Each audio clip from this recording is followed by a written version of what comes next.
అయితే గురుగారు ఇందాక మీరు అన్నట్టుగా శ్రావణ మాసంలో అంటే బయటికి ఎక్కడికి పడితే అక్కడికి వెళ్ళకూడదు, ఎందుకంటే అందరూ కూడా పవిత్రంగా దీపారాధన చేసుకుంటారు కాబట్టి, మరి అంటే కలయిక కూడా ఉండకూడదు, ఉంటే పాపం వస్తుంది అంటూ ఉంటారు. అది ఎంతవరకు వాస్తవం అంటారు? అలా ఇక్కడ శాస్త్రంలో అలా చెప్పబడలేదు. మీరు అనేది ఒక విషయం ఏంటంటే చాతుర్మాస్య వ్రతం అంటే 4 మాసాలు చాతుర్మాస్యతో, కొంతమంది 4 పక్షాలు అంటారు, అంటే 2 మాసాలు అంటారు, శ్రావణ భాద్రపదాలను పెట్టుకుంటారు వాళ్ళు. కానీ 4 మాసాలు చాతుర్మాస్య దీక్ష అంటారు. అది సిద్ధులకి, సన్యాసులకి, అలాగే యతి పురుషులకి, అలాగే స్వామీజీలకి, కొంతమంది మామూలు మానవులు కూడా చాతుర్మాస దీక్ష తీసుకుంటారు. అంటే సనాతన ధర్మాన్ని బాగా పాటించే వాళ్ళు, కొంతమంది వేద పండితులు కానివ్వండి,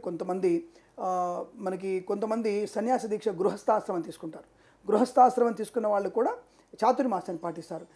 ఇటువంటి యతులు, మునులు, సన్యాసులు, గృహస్థాశ్రమం వాళ్ళు చాతుర్మాస దీక్ష తీసుకుంటారు. కాబట్టి అటువంటి చాతుర్మాస్యం ఎందుకు తీసుకుంటారు అనేది ముందుగా మనం తెలుసుకుంటే, ఈ మనకి ఆరుద్ర కార్తె ప్రారంభమైన తర్వాత మనకి వర్షకాలం ప్రారంభమవుతుంది.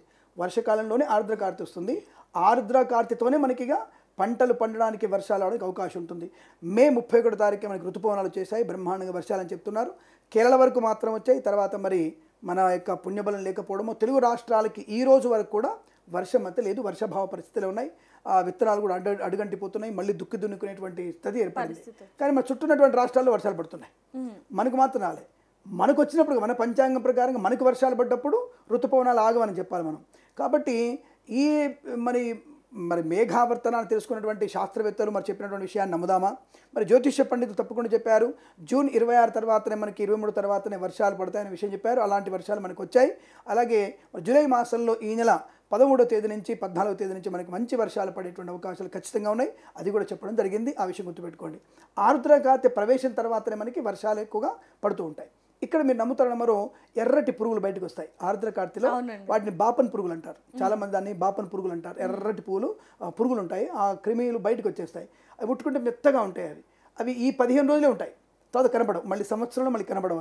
అవి వచ్చాయంటే మనకి ప్రకృతిలో మంచి మార్పు వస్తున్నట్లు లెక్క.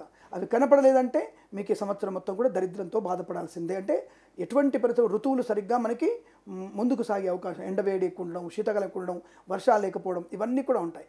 ఈ బ్రాహ్మణ పురుగులు అంటే ఎర్ర పురుగులు అంటే వాటిని, అవి కనిపిస్తే మాత్రం తప్పకుండా మంచి వర్షాలు, మంచి పంటలు ఉంటాయి, కందులు బాగా పండుతాయి, వరి బాగా పండుతుంది, గోధుమలు బాగా పండుతాయని స్పష్టంగా చెప్పవచ్చు. ఇది ఇప్పుడు కాదు, అనాది కొన్ని లక్షల సంవత్సరాల నుంచి కూడా మన యొక్క సనాతన ధర్మాన్ని పాటించేటువంటి జ్యోతిష్య పండితులు దాని విధానంగా తెలుసుకొని మనకు చెప్పినటువంటి విషయం.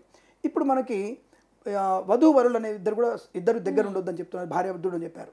ఆషాఢ మాసం పెట్టింది అందుకే. ఆషాఢ మాసంలో భౌతికమైనటువంటి సౌఖ్యాలు పొందుకోకుండా ఉండాలి. ఎందుకంటే పుట్టబోయే పిల్లవాడికి 9వ మాసం వచ్చేసరికి అనారోగ్యంతో ఉండేటువంటి అవకాశం ఉంటుంది. కనుక 9వ మాసంలో మనకి ఇబ్బంది కలుగుతుంది. అంటే ఆషాఢం, శ్రావణం, భాద్రపదం, ఆశ్వజం, కార్తీకం, మార్గశిరం, పుష్యం, మాఘం, పాల్గొనం. ఈ పాల్గొన మాసంలో వచ్చేసరికి మనకి విపరీతమైనటువంటి ఉష్ణం స్టార్ట్ అవుతుంది. ఈ అంటే పాల్గొనలో బాగా ఉష్ణం స్టార్ట్ అవుతుంది. అటువంటి సమయంలో పుట్టిన పిల్లవాడికి 2-3 నెలల్లో ఉష్ణతాపం ఎక్కువగా ఉండి అనారోగ్యాలను పడతారు. కాబట్టి ఆషాఢ మాసంలో కొత్త దంపతులు, నవ దంపతులు దూరంగా ఉండాలి అని స్పష్టంగా చెప్పబడింది. అంతే తప్ప శ్రావణ మాసంలో ఇద్దరిలో అన్యోన్యత పెంచుకునే అవకాశం ఉంటుంది. వరలక్ష్మి వ్రతాలు, మంగళ వ్రతాలు ఉన్నాయి కాబట్టి అలా భౌతికంగా భార్యాభర్త దూరంగా ఉండని చెప్పారు తప్ప అలా శాస్త్రం ఎక్కడ లేదు.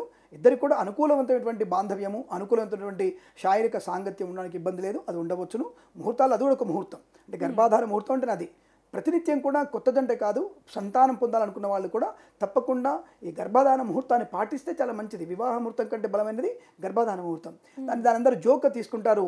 అది మనం చాలా సీరియస్గా తీసుకుంటే ప్రయోజనవంతమైనటువంటి సంతానాన్ని పొందుకుంటాం, సమాజానికి ఉపయోగపడే సంతానాన్ని పొందుకుంటాం. ఇది సనాతనం ఉన్నటువంటి గొప్పతనం. కాబట్టి తప్పకుండా మనం ఈ శ్రావణ మాసంలో భార్యాభర్తల కలయిక అనేది ఖచ్చితంగా ఉంటుంది, దానికి ఎటువంటి దోషం లేదు. కేవలం ఋషులు మనులు మాత్రమే బయట కనబడేటువంటి సూక్ష్మక్రిములు, కొత్త సూక్ష్మక్రిములని మనం తొక్కడం వల్ల చనిపోతాయి. కాబట్టి ఈ ఋషులు మునులందరూ కూడా బయటకు ఎక్కడ తొక్కరు, అంటే ఒకే దగ్గర ఉంటారు, ఒక ప్రాంతంలో గుడిసెలో ఉంటారు అంతే, నది పక్కన గుడిసెలో ఉంటారు అంతే.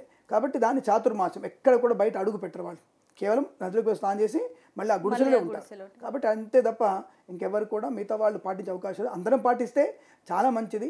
మరి అటువంటి అవకాశం మరి 600 కోట్ల జనాభా ప్రపంచంలో, సరే తెలుగు రాష్ట్రాల్లో 13 కోట్ల మంది ఉన్నారు, అందరూ పాటిస్తే కుదరదు కదా.